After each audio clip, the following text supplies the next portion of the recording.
और आधा दिन पूरी खबर में युद्ध से जुड़ी इस वक्त की बड़ी खबर। गाजा पर इजराइल की बमबारी जारी है। रात भर गाजा पर एयर स्ट्राइक की गई। तो हमास का दावा है कि कई फिलिस्तीनी मारे गए हैं। 2 हफ्ते में 4600 लोगों के मारे जाने का दावा यहां पर किया जा रहा है। तो देखिए किस तरह से गाजा पर इजराइल की बमबारी लगातार जारी है। काउंटर अटैक इजरायली सेना की तरफ से लगातार किया जा रहा है और ये दावा भी किया जा रहा है। देखिए कई इजरायलियों के मारे जाने की यहां पर खबर आ रही है। हमास ये दावा कर रहा है कि कई फिलिस्तीनी मारे गए हैं और 2 हफ्ते में 4600 लोगों के मारे जाने का दावा किया जा रहा है। तो लगातार भीषण तबाही इस युद्ध की वजह से देखने को मिल रही है। खासतौर पर सबसे ज्यादा नुकसान गाजा में हो रहा है।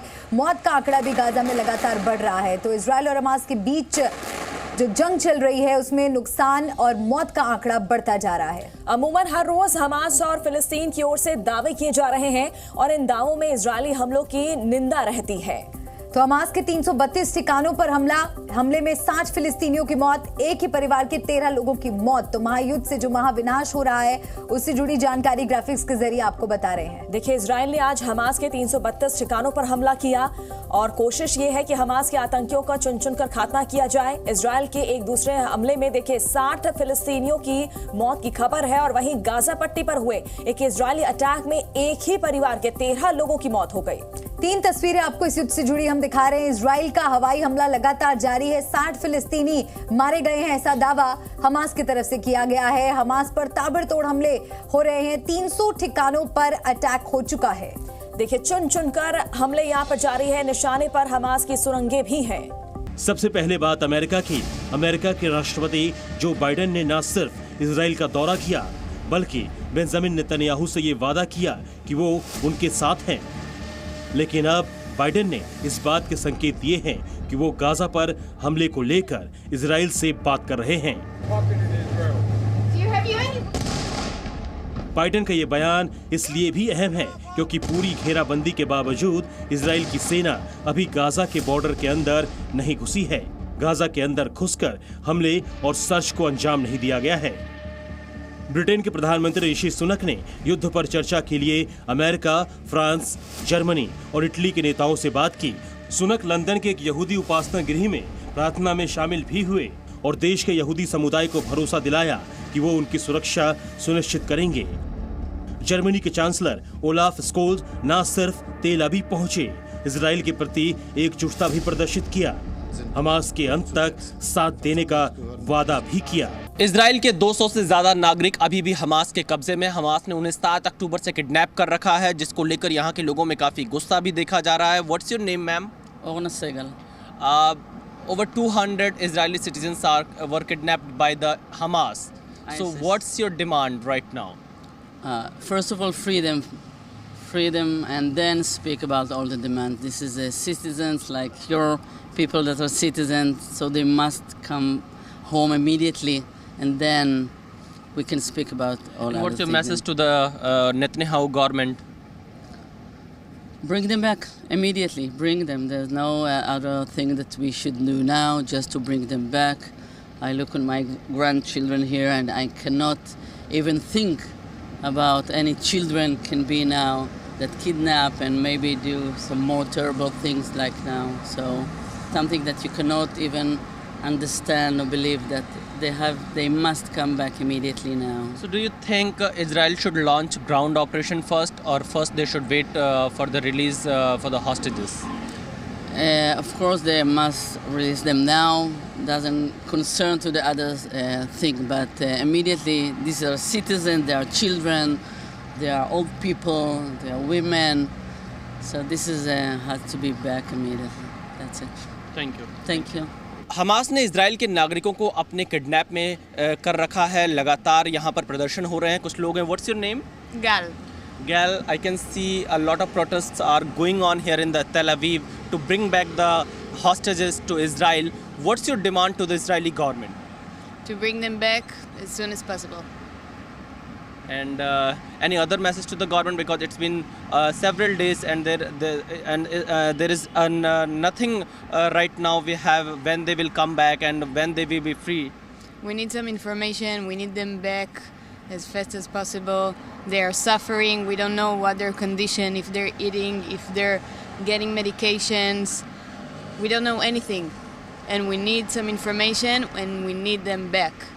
Their families here and they're suffering without them. They don't know nothing about them and it's not okay. It's not okay. Some of them are injured and they need to be back to their homes. Thank you. Zee News इस वक्त तेल अवीव में मौजूद है और यहाँ पर उन लोगों के लिए प्रदर्शन चल रहा है जिन लोगों को हमास ने किडनैप कर रखा है। उनको जल्द से जल्द इजराइल वापस लाने की मांग चल रही है। रोज़ सुबह से यहाँ पर लोगों का इकट्ठा होना शुरू हो जाता है। यहाँ एक कैंडल जलाया गया है और लोगों को वापस लाने की अपील की जा रही है। इजरायली झंडे यहाँ पर लगाए गए हैं और लोग यहाँ पर पहुँच जाते हैं और वो यही मांग कर रहे हैं कि हमारे अपनों को जल्द से जल्द वापस लाया जाए, क्योंकि 7 अक्टूबर से हमास ने इजरायली नागरिकों को अपने कब्जे में ले रखा है, जिन्हें गाज़ा पट्टी अपने साथ ले गए थे और कुछ विदेशी नागरिक भी हमास के कब्जे में बताए जा रहे हैं। हालांकि हमास ने 2 अमेरिकी नागरिकों को रिहा किया है, जिसमें कतर और मिस्र की मध्यस्थता शामिल थी। उसके बाद उन 2 अमेरिकी नागरिकों को रिहा किया गया था, लेकिन अभी भी 220 से ज़्यादा इजरायली और विदेशी नागरिक हमास के कब्जे में हैं। किस हाल में हैं वो, कैसे हालात हैं, क्या उन्हें खाना पानी मिल रहा है, क्या उन्हें इलाज मिल रहा है, क्या वो बहुत ज़्यादा घायल स्थिति में है, क्योंकि अपनों से दूर है और यही चिंता यहाँ इन्हें तेल अवीव में दिखाई पड़ रही है। और इसीलिए कुछ इस तरह के पोस्टर्स के साथ में आप देखिए एवरी लाइफ काउंट्स, इस तरह के पोस्टर यहाँ पर लगाए गए हैं जो लोग हाथों में लेकर यहाँ प्रदर्शन करते हैं। और साथ ही आप देखिए बहुत सारे मैसेज यहाँ पर लिखे हुए हैं, फ्री आवर चिल्ड्रन नाउ, यानी हमारे बच्चों को तुरंत रिहा करिए। ये मांग इजराइल की जनता कर रही है। यहाँ नेतन्याहू सरकार से भी ये मांग है और ऐसा कहा जा रहा है कि इस वक्त कई देशों की सरकारों का यह दबाव इजराइल के ऊपर है कि जब तक हमास से बंधकों की रिहाई नहीं हो जाती है तब तक ग्राउंड ऑपरेशन लॉन्च ना किया जाए। और यही वजह है कि यहाँ पर एक बड़ा प्रोटेस्ट हमें दिखाई पड़ रहा है और एक हैशटैग भी यहाँ पर चलाया जा रहा है, hashtag bring them home now, यानी उन्हें जल्द से जल्द वापस लाइए। 7 अक्टूबर की डेट में ये हैशटैग अभी तक चलाया जा रहा है। एक बड़ा आंदोलन आप ये कह सकते हैं इजराइल की जनता कर रही है उन लोगों की वापसी को लेकर जो हमास के कब्जे में है, जिन्हें हमास ने किडनैप कर रखा है। कैमरामैन एस जयदीप के साथ विशाल पांडे, जी मीडिया, तेल अवीव, इजराइल। तेल अवीव की सड़कों में पोस्टर लगा दिए गए हैं कि जो किडनैप किए हुए लोग हैं उनको वापस लाया जाए। कुछ इस तरह के पोस्टर्स पूरे तेल अवीव की सड़कों पर दिखाई दे रहे हैं और जनता यहाँ पर सुबह शाम इकट्ठा होकर सरकार पर इसी बात का दबाव बना रही है कि जल्द से जल्द बंधकों की रिहाई के प्रयास किए जाएं और जब तक बंधक वापस नहीं आते हैं तब तक ग्राउंड ऑपरेशन लॉन्च ना किया जाए, क्योंकि अगर ग्राउंड ऑपरेशन एक बार लॉन्च कर देता है इजराइल तो उसके बाद बंधकों की जो जिंदगी है वो और ज्यादा खतरे में पड़ सकती है। इस बात की आशंका बनी हुई है और इसीलिए यह विरोध प्रदर्शन इजराइल में तेल अवीव की सड़कों पर देखा जा सकता है। कैमरामैन एस जयदीप के साथ विशाल पांडे, जी मीडिया, तेल अवीव, इजराइल। इस वक्त मैं तेल अवीव में मौजूद हूं और तेल अवीव की सड़कों के किनारे इस तरह की तस्वीरें लगाई गई हैं और जिसमें लोगों को रिहा करने की मांग की जा रही है जिसे हमास ने किडनैप कर रखा है।